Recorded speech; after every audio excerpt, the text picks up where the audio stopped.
بسم اللہ الرحمن الرحیم الحمدللہ رب العالمین والصلاة والسلام علی سید الانبیاء والمرسلین اما بعد۔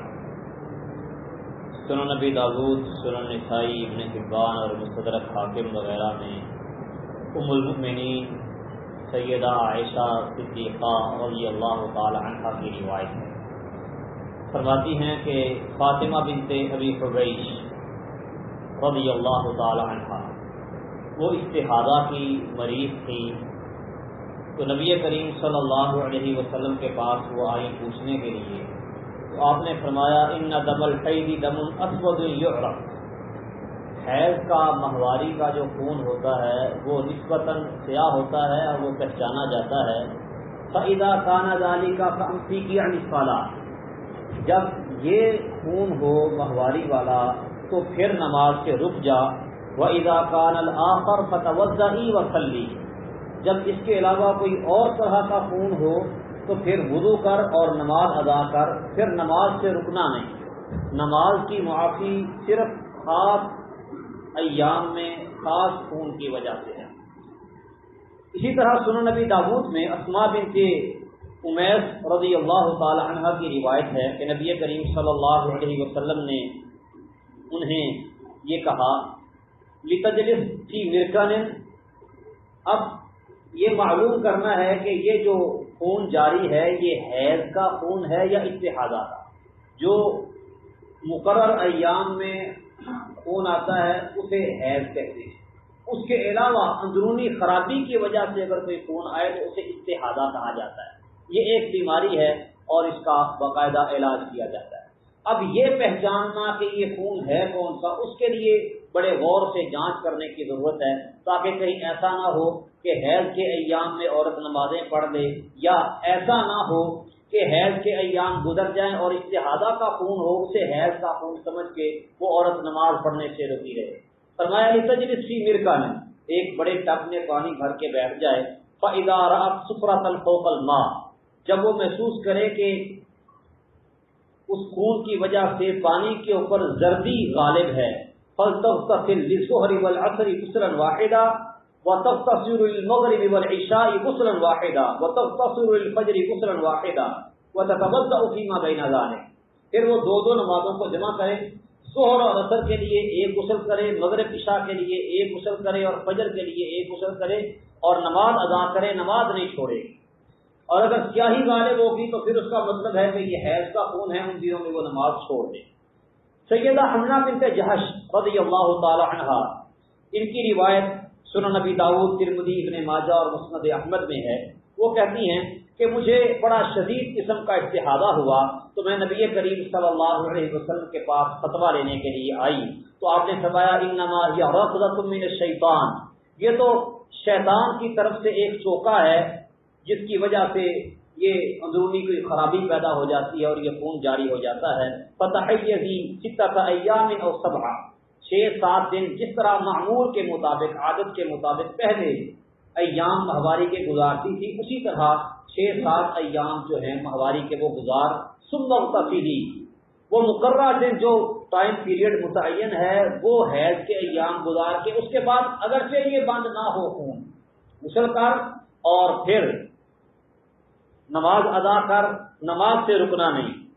فَإِذَا اسْتَنْقَعْتِ فَصَلِّ 24 أَوْ 23، 6-7 دن گزار کے 24 یا 23 دن باقی وہ نماز پڑھ اور روزہ رکھ، تو یہ تجھے کفایت کر جائے گا۔ اور اس کو نبی کریم صلی اللہ علیہ وسلم نے فرمایا فَإِنْ قَوِيتِ عَلَىٰ أَنْ تُؤَخِّرِ الظُّهْرَ وَتُعَجِّلِ الْعَصْرَ، اگر تیرے میں اتنی ہمت ہے کہ ظہر کو مؤخر کر اور عصر کو معجل، یعنی ظہر کی نماز ظہر کے آخری وقت میں اور عصر کی نماز عصر کے اول وقت میں۔ مثال کے طور پہ آج کل عصر کا وقت شروع ہو جاتا ہے تقریباً 3:06 پہ، تو تقریباً 2:50 پہ مثلا ظہر کی نماز شروع کر لے اور نماز کے ختم ہوتے ہوتے عصر کا وقت شروع ہو جائے گا، اس کے بعد فوراً عصر کی نماز پڑھ اور ان دونوں نمازوں کے لیے ایک غسل کر۔ اسی طرح عشاء کی نماز اور مغرب کی نماز، مغرب کو مغرب کے آخری وقت میں، عشاء کو عشاء کے اول وقت میں پڑھ اور ایک غسل کر، اور اسی طرح فجر کے لیے غسل کر اور صبح کی نماز پڑھ. اور فرمایا وَهُوَ أَعْجَبُ الْأَمْرَيْنِ إِلَيَّ، یہ مجھے سب سے پسندیدہ کام ہے. اسی طرح سیدہ عائشہ صدیقہ رضی اللہ تعالی عنہا کی روایت صحیح مسلم میں ہے کہ ام حبیبہ بنت جحش رضی اللہ تعالی عنہا نے نبی کریم صلی اللہ علیہ وسلم کو خون کی شکایت کی تو آپ نے فرمایا امکثی قدر ما كانت تحبسك حیضتك ثم اغتسلی، جتنے ایام تک تجھے حیض آتا تھا اتنے دن تک رکی رہ، اس کے بعد غسل کر. فرماتی ہیں فقالت تغتسل لكل صلاة، اور وہ ہر نماز کے لیے غسل کیا کرتی تھی. ام عطیہ رضی اللہ تعالی عنہا کی روایت بخاری اور ابو داود میں ہے، کہتی ہیں كنا لا نعد القدرۃ والصفرۃ بعد الطہر شیئا، طہر کے بعد یعنی جب خون ختم ہو جاتا اس کے بعد اگر کوئی گدلا سا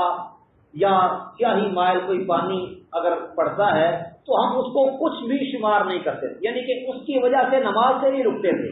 عام طور پر ان مسائل کے حوالے سے ہمارے معاشرے میں ناآشنائی اور لا علمی پائی جاتی ہے. اس کی وجہ سے خواتین وہ خون کے ختم ہونے کے بعد بھی وہ گدلا سا پانی ہو یا پیلا سا یا سیاہی مائل اس طرح کا تو وہ ان ایام میں بھی غسل نہیں کرتی اور نماز کو چھوڑے رکھتی. وہ فرماتی ہیں كنا لا نعد القدرۃ والصفرۃ بعد الطہر شیئا، خون سے پاک ہونے کے بعد ہم اسے کچھ بھی شمار نہیں کرتے تھے، یہ چیز ہمیں نماز سے نہیں روکا کرتی تھی نبی کریم صلی اللہ علیہ وسلم کے زمانے. قصہ مختصر کہ ایک تو خون کے ایام مقرر ہیں ماہواری کے، ان دنوں میں عورت نماز سے رکی رہے گی.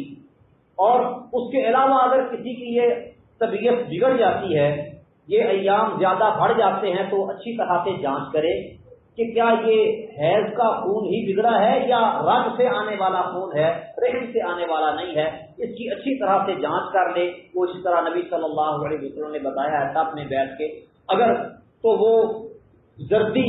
وہ غالب آتی ہے پانی پر، زرد سا ہوتا ہے تو پھر اس کا مطلب ہے کہ یہ حیض کا خون نہیں، غسل کرے اور نماز پڑھے. اور اسی طرح ایام مکمل ہو جانے کے بعد جب خون کا اخراج بند ہو جائے اس کے بعد اگر کچھ اور گدلا سا پانی یا اس طرح کا کچھ نکلتا ہے مٹیالہ کا تو وہ نماز سے روکنے والا نہیں ہے، بلکہ اس حالت میں بھی عورت پر لازم ہے وہ غسل کرے